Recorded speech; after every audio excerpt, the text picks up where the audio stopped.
नमस्कार, स्वागत है आपका खबर भारत 360 में। मैं हूं आपके साथ आयुषी सनवानी और आप देख रहे हैं हमारा खास कार्यक्रम। हार हो जाती है जब मान लिया जाता है, जीत तब होती है जब ठान लिया जाता है। जी हाँ, कुछ ऐसा ही जज्बा, कुछ ऐसा ही हुनर, कुछ ऐसा ही संकल्प रखने वाले युवा नेता आज हमारे साथ स्टूडियो में मौजूद है, जिनके साथ आज हम खास चर्चा करने वाले हैं। हमारे साथ स्टूडियो में मौजूद हैं शिवम तिवारी। सबसे पहले मैं रूबरू करवा देती हूँ आपका उनके साथ। सबसे पहले शिवम, स्वागत है आपका खबर भारत 360 में। जी, आपका बहुत बहुत धन्यवाद। और मैं आपके चैनल के माध्यम से अपनी देवतुल्य जनता को जय माई की, जय श्री राम।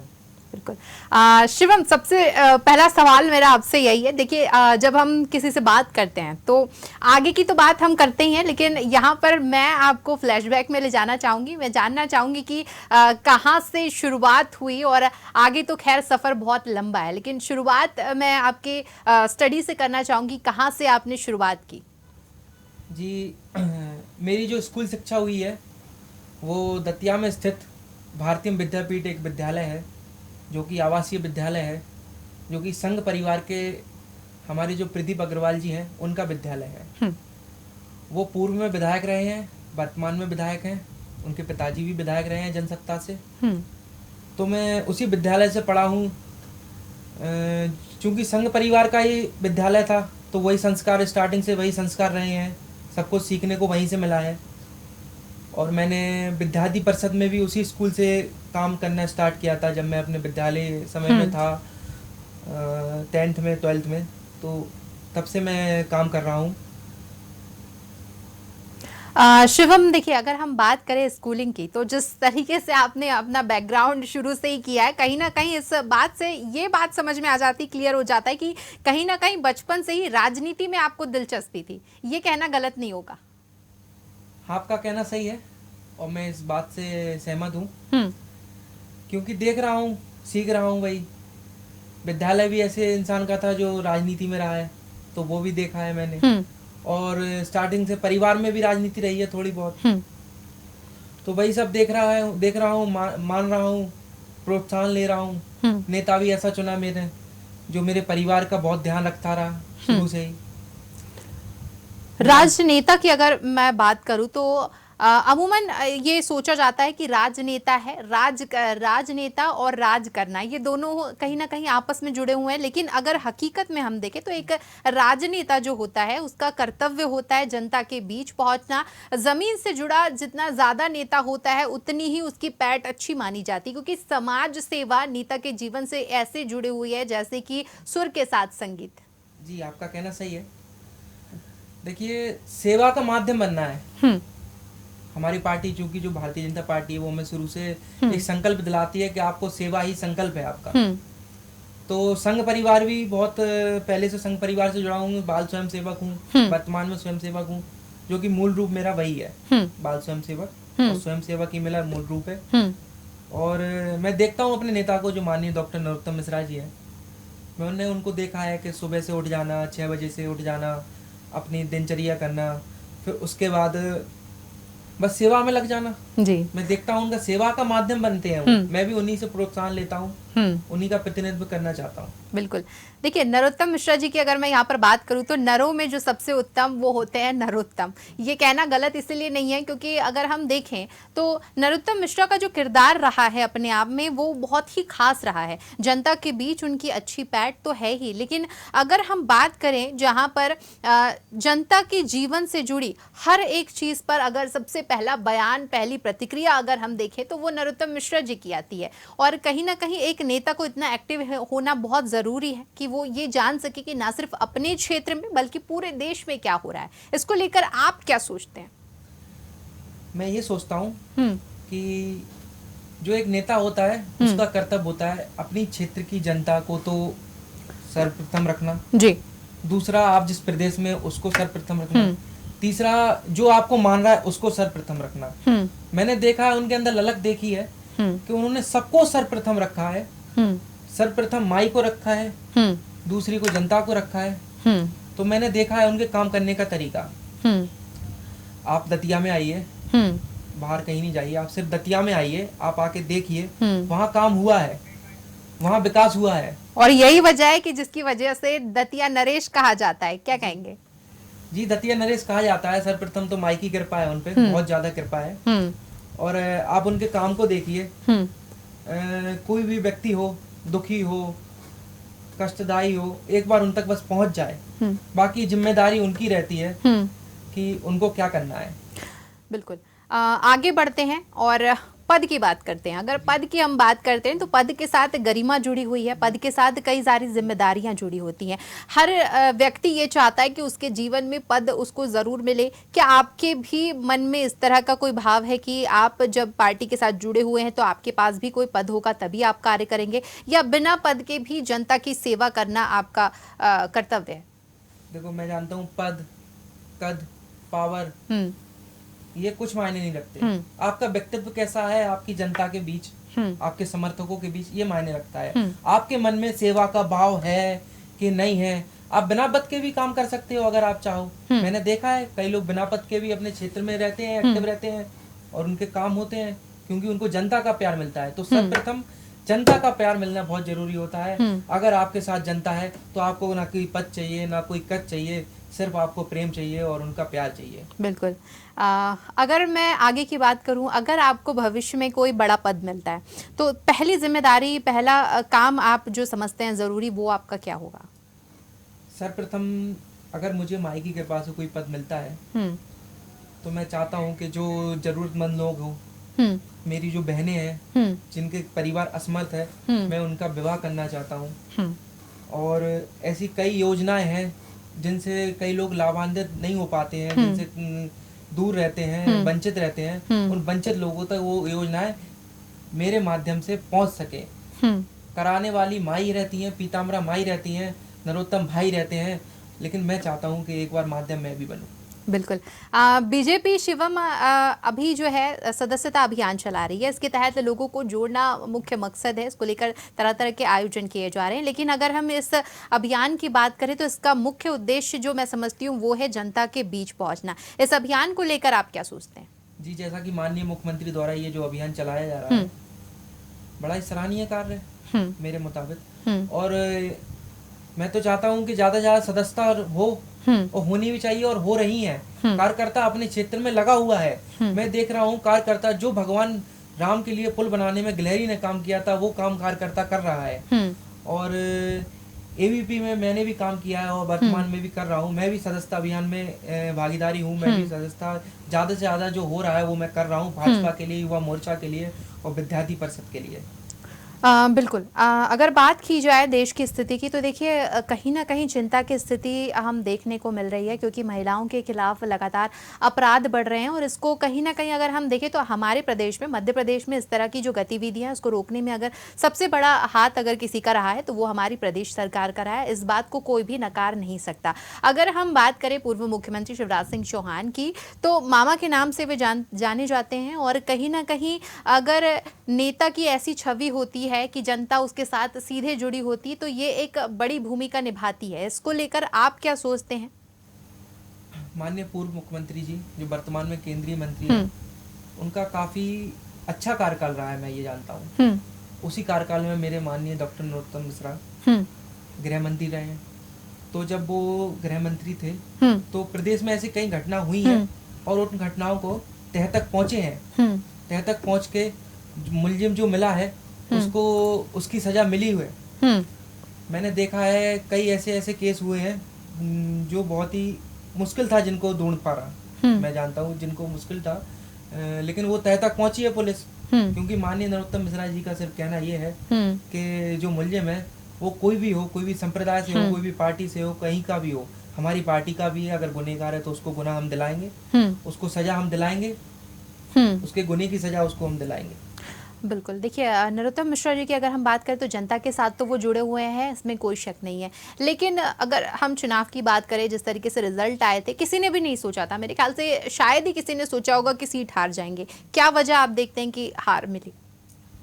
वजह ये थी कुछ अंदरूनी लोग थे जिनकी वजह से अपन को ये खामियाजा भुगतना पड़ा। बाकी उनके काम को लेके तो कहीं से कोई नहीं कह सकते। और आज वही लोग पछता रहे हैं कि हमने ये क्या कर दिया, हमने एक ऐसा हीरा गवा दिया जो शायद ये जीवन में उनको ऐसी उपलब्धि मिल पाती। क्योंकि आप काम देखिए, मैं कहता हूँ कहीं नहीं जाइए, आप मेडिकल कॉलेज देखिए, इनको मेडिकल कॉलेज आंखों से नहीं दिखता, वो वहाँ मेडिकल कॉलेज आए, एक वहाँ की ईंट उठाए और अपने सर पे मार के देखेगा कि विकास हुआ है कि नहीं। एक समय था जब कांग्रेस की अच्छी खासी पैठ हुआ करती थी, ना सिर्फ प्रदेश में बल्कि पूरे अगर देश की बात की जाए तो कांग्रेस की एक अच्छी पैठ हुआ करती थी। लेकिन अब अगर हम देखते हैं तो काफी पीछे कांग्रेस नजर आती है। इसकी क्या वजह आपको लगता है कि ये वजह हो सकती है जिसकी वजह से कांग्रेस पीछे जा रही है? कांग्रेस में सबसे पहले तो भीतरघात, वो अपने पार्टी के जो नेता हैं उन्हीं को नहीं संभाल पाते हैं, कुछ भी बोलते रहते हैं, कुछ भी। माननीय पूर्व मंत्री, पूर्व मुख्यमंत्री और पूर्व अध्यक्ष जो हमारे यहाँ आए थे, कमलनाथ जी, वो कई टिप्पणियां ऐसी करके गए, मैं नाम नहीं लूंगा, हमारी भाजपा नेत्री अब है, पहले कांग्रेस में थी, उनके ऊपर कई ऐसी उपचुनाव में टिप्पणी करके गए और कई ऐसे शब्द बोल के जाते हैं, उनको कुछ रहता ही नहीं है अपना क्या बोलना है, क्या करना है, ये है ना। तो उनके पास पहले तो नेता बचे नहीं है, जो अच्छे नेता थे वो हमारे पास आ गए क्योंकि उनको कार्यशैली अच्छी लगी भाजपा की, और सबका स्वागत है, जो तहे दिल से आए उनका स्वागत है। बिल्कुल। देखिए, बीजेपी की अगर हम बात करते हैं तो एक परिवार की बात की जाती है, सबका साथ सबका विकास, ये स्लोगन काफ़ी ज़्यादा फेमस हुआ है बीजेपी का। और कहीं ना कहीं अगर हम देखें तो वाकई सबको साथ लेकर चलने की जो नीति है, कहीं ना कहीं इसका फ़ायदा बीजेपी को हमेशा से मिलता है। और वहीं कांग्रेस की अगर स्थिति हम देखें प्रदेश में तो आपसी कलह तो है ही, लेकिन अगर हम नेताओं की भी बात करें तो उनमें परस्पर जो प्रतिस्पर्धा है, कहीं ना कहीं ये एक बड़ी वजह है कि जिसकी वजह से 29 की 29 सीटें कांग्रेस हार गई। मैं आपको बताऊं, बीजेपी क्या है कि सबको लेके चलती है। एक छोटे से छोटे नेता को मैं बताऊं आपको, बड़ा से बड़ा कार्यकर्ता को बड़े से बड़े नेता बना देती है। मोहन यादव को किसने सोचा था सीएम बनेंगे? कोई दौड़ में नहीं थे, कहीं नहीं थे, जो नाम चल रहे थे उनमें भी उनका नाम नहीं था। लेकिन भाजपा है, संघ परिवार है, एक छोटे से व्यक्ति को आपको ऊपर पहुंचा देती है। यही भाजपा का एक नियम रहा है, नीति रही है कि कांग्रेस में आप मजदूरी करते रह जाओगे, आपको वो कभी ऊपर नहीं पहुंचाएंगे। ऊपर वाले जो हैं वो ही ऊपर रहेंगे, आपको कभी ऊपर नहीं पहुंचाएंगे, क्योंकि वहां सिर्फ एक परिवार की मानसिकता के लोग रहते हैं, सिर्फ वो परिवार की बात चलती है, सिर्फ वो परिवारवाद फैला हुआ है पूरा पार्टी में। तो बस यही भाजपा सफल है कि भाजपा अपने छोटे से छोटे कार्यकर्ता की चिंता करती है, उसके बारे में सोचती है। बिल्कुल। शिवम, ये तो बात हो गई कांग्रेस की, लेकिन बात कर लेते हैं बीजेपी की। अंतरकलह बीजेपी में भी काफी ज्यादा है, क्योंकि देखिए जब परिवार जब एक साथ होता है तो देखिए बर्तन जब एक साथ होते हैं तो बजने की आवाज तो जरूर आती है। इस तरीके की जब गतिविधियां बीजेपी में सामने आती हैं, जब अंतरकलह देखने को मिलती हैं, तो इससे निपटने की क्या तैयारी होती है, किस तरह की रणनीति होती है, इस पर भी चर्चा करेंगे।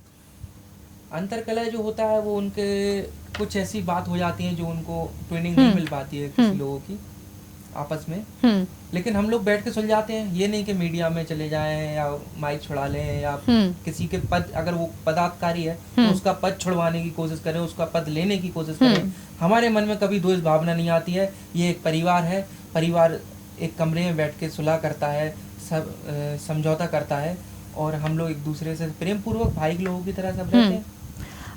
छात्र जीवन की ओर मैं अब आपको ले जाना चाहूंगी। अभी हमने आगे की बात कर ली, अब हम पीछे भी चलते हैं। छात्र जीवन से आप राजनीति देखते आ रहे हैं, तब में और अभी में आपकी सोच में कितना परिवर्तन आया है?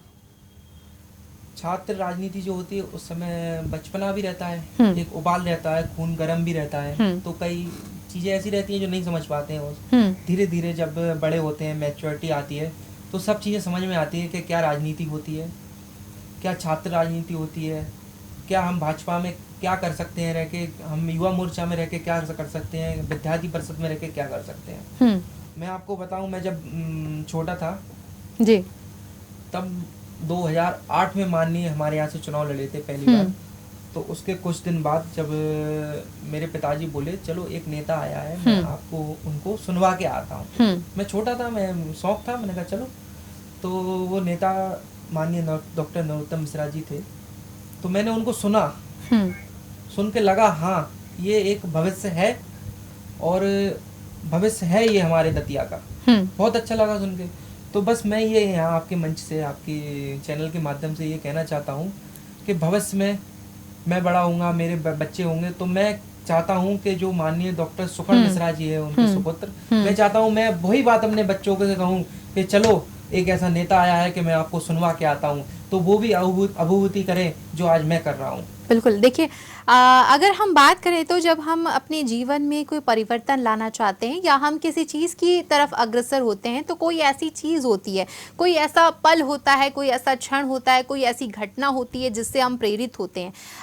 अगर बात की जाए जिस तरीके से अभी आपने बताया कि आप अपना राजनीतिक गुरु नरोत्तम मिश्रा जी को मानते हैं, ऐसा क्या आपने देखा उनके जीवन से या कोई ऐसी घटना उनके साथ जुड़ी हो जिसको देखकर आप प्रभावित हुए हैं? मैं चाहूँगी आप हमारे दर्शकों के साथ वो घटना या वो पल या वो क्षण साझा करें ताकि लोग भी जान सके कि ऐसी क्या घटना आपके साथ हुई थी। घटना तो ऐसी कोई हुई नहीं है, बस का छोटे छोटे जो पल होते हैं, हम क्या है मध्यम वर्ग के लोग हैं, छोटी छोटी खुशियां ढूंढते हैं, छोटी छोटी खुशियों में खुश हो जाते हैं। कभी भी बीमार होना, मेरे पिताजी का एक बार पैर ऑपरेशन हुआ था छोटा सा, तो बिना कोई सूचना के पता नहीं चला और दादा आए घर पे मिलने आए, पिताजी का हाल जाना, माताजी का हाल जाना, ऐसी कई घटना है, ऐसी कई बार कुछ हुआ है तो बिना सूचना के घर पे आ जाना। और आधी आधी रात में अगर उन्हें पता चल रहा है कि इनको कोई तकलीफ है, दुख है, तो वो दुख में शामिल होना आधी रात में भी, और खुशियों में शामिल तो होते ही हैं, जैसे कोई जन्मदिन हुआ, कोई पार्टी हुई, तो हर साल जन्मदिन पे फोन आना, तो हर कोई विपदा में उनका, वो भले आ नहीं पा रहे हों लेकिन वो फोन जरूर करते थे, तो एक हाल जानना अपने कार्यकर्ता का, तो ये उनके अंदर चिंता रहती थी कि हाँ ये लोग हैं, हमारे हैं, तो इनकी चिंता हमें करना है। तो बस इसी से प्रेरित हुए हैं और आजीवन उनको नेता माना है और मानेंगे। चलिए, तो यहाँ पर एक अंतिम सवाल शिवम मेरा आपसे ये है कि अब हमने बात कर लिया, आपके पास्ट की बात कर ली, हमने प्रेजेंट की भी बात कर ली, मैं जानना चाहूंगी कि आगे की आपकी क्या प्लानिंग है, फ्यूचर आप किस तरीके से देखते हैं, अपना राजनीतिक जीवन में आप क्या कुछ करना चाहते हैं और क्या सोच है आपकी जनता को लेकर, समाज को लेकर, क्या आपके संकल्प रहे? देखो, अपन ऐसी पार्टी से अभी बहुत छोटे कार्यकर्ता हैं, माई ने चाहा तो हो सकता कहीं बाहर जाए, ऊपर जाए, और नहीं भी जाए तो मेरे अंदर कोई, मुझे इतनी वो नहीं है कि मैं ऊपर ही जाऊं, पद का लालच नहीं है, पद का लालच नहीं है। मैं अपने क्षेत्र में, अपने दतिया के बीच रह के बस उनकी सेवा करना चाहता हूँ। माई बस मुझे इस लायक बना दे, मेरे भाई नरोत्तम भाई मुझे इस लायक बना दे कि मैं दतिया की निस्वार्थ सेवा कर सकूं। मेरे अंदर कोई स्वार्थ नहीं है, मुझे पद मिलेगा, विधायक, सांसद, ये क्या होता है, कुछ नहीं। बिल्कुल, ये तो पद है सिर्फ एक, आपको बस आपको दर्शाते हैं कि आप जनप्रतिनिधि हो। सही जनप्रतिनिधि वही होता है जिसकी जनता में पकड़ होती है, जनता आपको जानती है, आप जनता के एक एक बच्चे को, घर को नाम से जाने। बिल्कुल, सही जनप्रतिनिधि वही होता है। बिल्कुल, और हमारी भी आपके साथ बहुत बहुत शुभकामनाएं हैं, आप आगे बढ़ें और आपका फ्यूचर और भी ज्यादा ब्राइट हो, जैसा कि आपका नाम है शिवम, उसी तरह से आपका फ्यूचर भी और ज्यादा ब्राइट हो। तो हमारे साथ शिवम जुड़े हुए थे जिन्होंने हमें बताया कि किस तरह से राजनीति से जुड़ा हुआ उनका पास्ट भी रहा है, प्रेजेंट भी है और आगे भी वो जनता की सेवा करना चाहते हैं।